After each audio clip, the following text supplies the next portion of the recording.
tiens tout d'abord à vous remercier sincèrement pour l'accueil chaleureux et fraternel qui m'a été réservé ce matin, ici à Ziguinchor. Votre mobilisation et votre hospitalité témoignent de la vitalité et de la solidarité qui animent cette belle région. Je souhaite adresser une mention particulière au Comité national des femmes de la Fédération sénégalaise des associations de personnes handicapées qui nous réunit aujourd'hui. Je suis profondément honorée d'avoir pu partager ce moment avec vous. J'ai rencontré des femmes courageuses, solidaires et résolument engagées les unes auprès des autres.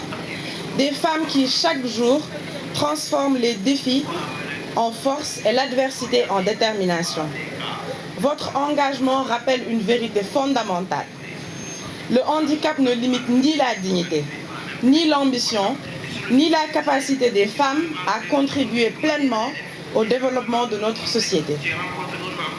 À la veille de la Journée internationale des droits des femmes, c'est important pour moi d'être à vos côtés.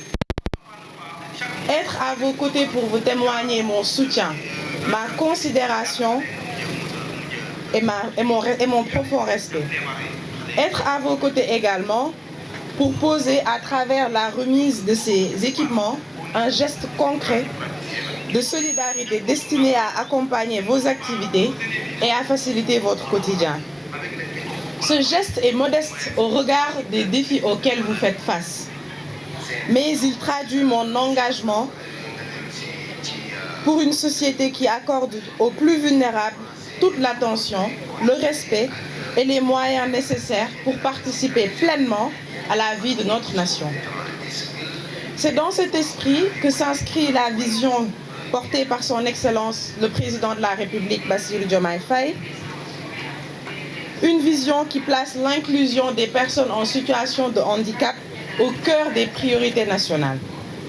Ces orientations traduisent une volonté claire, celle de bâtir un Sénégal plus inclusif, où chaque citoyen peut pleinement participer à la vie économique et culturelle de notre pays. Au-delà des politiques publiques, ce sont aussi les dynamiques locales, les associations, les initiatives citoyennes et la solidarité entre femmes qui font avancer concrètement cette cause. Votre engagement, votre résilience et votre capacité à vous soutenir mutuellement sont une source d'inspiration pour toute la nation.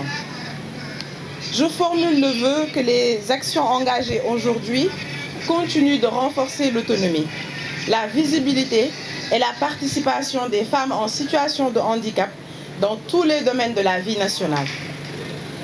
Car une société progresse véritablement lorsque chaque citoyen y trouve sa place, exprime son potentiel et contribue à sa manière au destin commun. À la veille du 8 mars, journée mondiale consacrée aux droits des femmes, je veux dire avec force que la cause des femmes ne peut être complète si certaines femmes sont laissées dans l'ombre. Les femmes en situation de handicap ne doivent pas seulement être protégées, elles doivent être reconnues, écoutées et pleinement associées à la construction de notre avenir commun. Une société se révèle dans la place qu'elle accorde à celle que l'on voit le moins.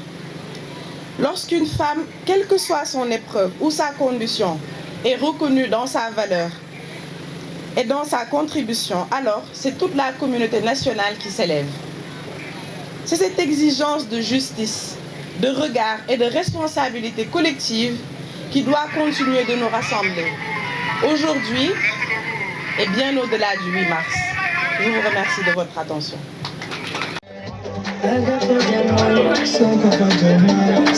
C'est magnifique mère, ce 8 mars.